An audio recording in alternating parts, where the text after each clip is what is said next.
distaste, maybe, that we are legally required to continue to pay Precious Paws through the term of the, the legal,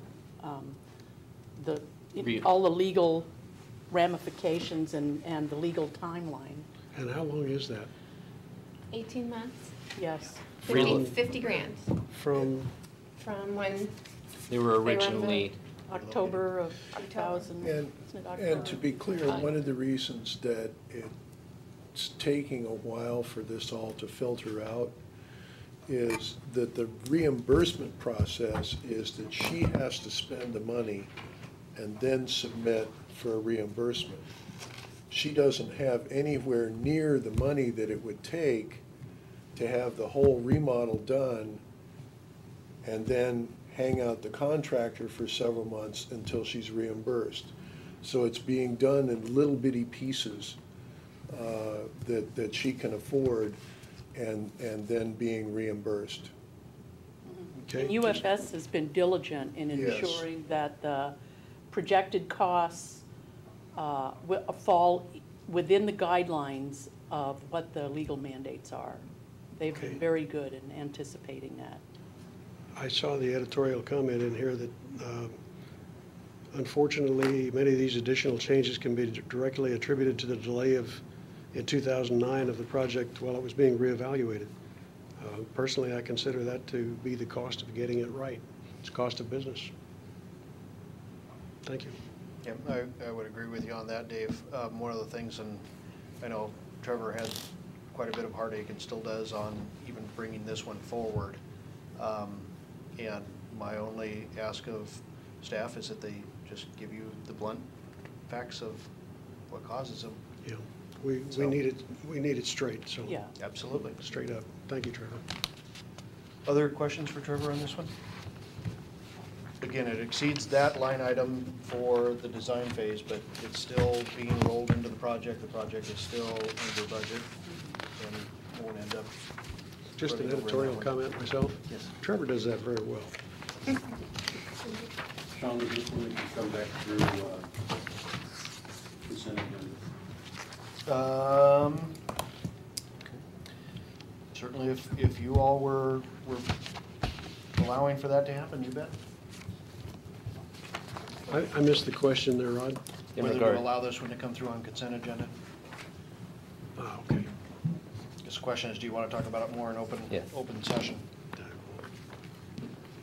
We can always put it on consent, and if you decide to, we can move her off. We can pull it off, yeah. So, That's where I kind of think I'd like to start going is some of this stuff. We've done it here, we know we have to do it. Let's put it on consent agenda, and then for some reason, between now and Tuesday night, we have to pull it off. That's all. Question, has the Finance Committee availed themselves of legal counsel on this? Well, we are relying on state statute and what UFS has given us as far as... in regards to the relocation Yeah. assistance program, Yeah. that's all administered by Department of Transportation. Mike Stricker and the relocation program. And he says we're on the hook? Yeah. We read all of it. It's pretty clear. Yeah. And Yeah. John English is not free. I understand. He's reasonable, but he's not free. okay, Trevor, FCS Group? Yes. Proposed supplemental agreement with FCS Group. FCS is currently working on our water sewer rate analysis, which will be bringing forward later this summer, early fall. In addition to that, we've got a proposed scope in regards to the stormwater utility. There's multiple tasks that are a part of this effort. Task 1 through 9. Specifically, task number 6, credit and exemption policies review in regards to industry/business owners and how that pertains to them specifically. When we had the inception of the utility in January 2009, there was a stormwater advisory committee that worked hard at looking at the ERU assessment, not only stakeholders within the community, elected officials, and staff members. So based on the consultant's recommendations dating back to 2007, some of the capital projects, O&M costs, ongoing implementation of MPDS Phase 2, water quality monitoring, all of those things are all coming up to date with the Phase 2 phase-in. So we're looking at diving into the stormwater ERU as well as system development charges, as well as the actual impact what impact we anticipate for capital improvements. We started off with some smaller capital improvements we're able to do in-house from the operations center and public works staff. We haven't had any projects that have gone out and advertised for contractors in the area. So we anticipate that in the next couple of years, specifically with some J Street crossings by the golf course, 39th just east of the high school, some water quality concerns there, as well as a couple other projects, at least getting those to design phase and updating our capital improvement plan. You'll see on the back the estimate in regards to meetings and presentations, 2 meetings and preparation, which is a large chunk of the total scope. It's staff's intent to roll this into a utility presentation, not only to staff prior to coming to council, but the staff meet or the council meeting as well. So we'd have water, sewer, and storm rate analysis all rolled together. And obviously there's a large cost savings to be able to do that.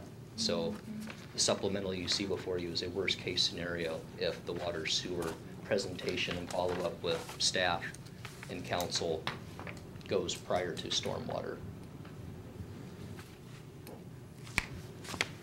And RJ did give me the information this morning. The operating cost of the fund is right around $800,000 in 2010. That's what we anticipate.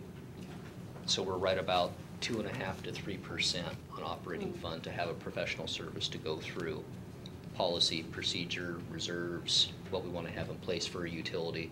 It's a great opportunity with limited debt. Obviously, we've purchased a vac truck, which is at the operations center and is cleaning filter vaults and catch basins about a week and a half now, as well as a sweeper. And I think we had a little bit of debt with the seed funding to start the utility from the general fund, which will be paid back this year. So getting the utilities, water, sewer, and stormwater on the same path, and the rate analysis done at similar periods, I think would be prudent. So that's what staff's recommendation is at this point. And one of our goals in doing that is to try and have all that information back, presentations back, and decisions made by council in time to enact it for the 2011 budget. We may not have it all at the start of the budget session. We'll make some assumptions going into that, but their final recommendations hopefully will be in before the end of the year. Dave? Trevor, a related issue is we've got, if I remember correctly, 26 homeowners associations that are going to have to comply with the Stormwater Act here. Are we going to notify them what the requirement is? Should they be talking with the state? How are we doing that? Public outreach effort, that's a portion of the grant opportunity that Will is filling for us. Will Noonan, our street storm manager, he's a part of a regional committee, partners with Camas, Clark County, and Vancouver for the public outreach. They're actually working on a video for release as well as newsletter routing for those homeowner associations. And will they get a copy of the video, or? It'll be available to them. There'll be a link